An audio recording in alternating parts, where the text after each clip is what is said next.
if the Muslims start using other than the Arabic language, they will start taking ways of those who speak it. And those who speak other language than the Arabic language, most of the times they believe in other than Allah and they worship other than Allah. And so those beliefs is what causes somebody to behave a certain way, is what causes somebody say certain things. So the point is that there is a massive correlation in between language and behavior and therefore belief, because what you believe is how you start behaving according to those beliefs, and how you start speaking, and how you start wearing, and the clothes you wear, and so on.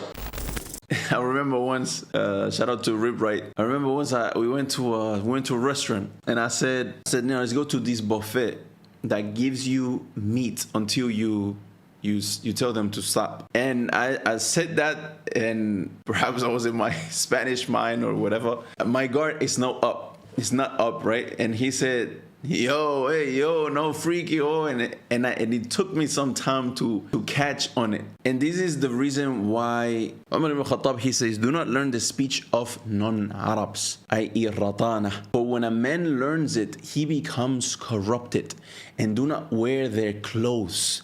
Instead, live simply, roughen yourself, and remain distinct. And this shows again the sharp and in-depth understanding of how if the Muslims start using other than the Arabic language, they will start taking ways of those who speak it. And those who speak other language than the Arabic language, most of the times they believe in other than Allah and they worship other than Allah. And so those beliefs is what causes somebody to behave a certain way, is what causes somebody say certain things. So the point is that there is a massive correlation in between language and behavior and therefore belief, because what you believe is how you start behaving according to those beliefs, and how you start speaking, and how you start wearing, and the clothes you wear, and so on. So I have seen that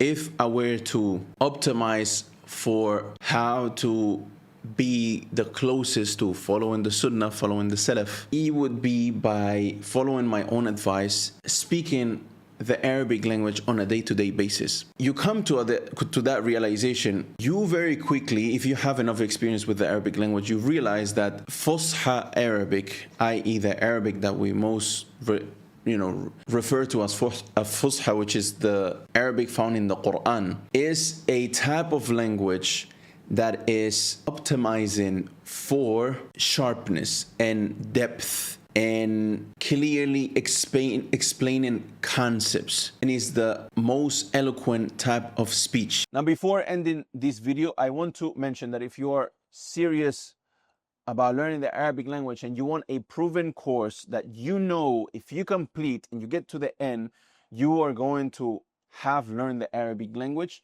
go ahead and click the first link in the description. It's going to bring you to a page where it will even show you all the students who have already completed the program.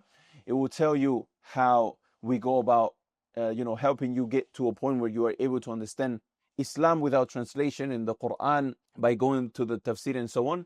And then if you think that that is something that you want to do and you are serious about it, go ahead and book a qualification meeting with my team.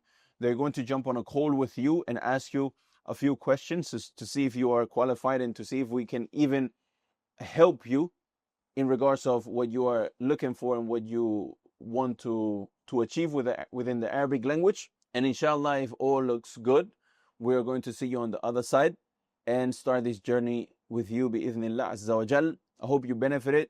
Wassalamu alaikum.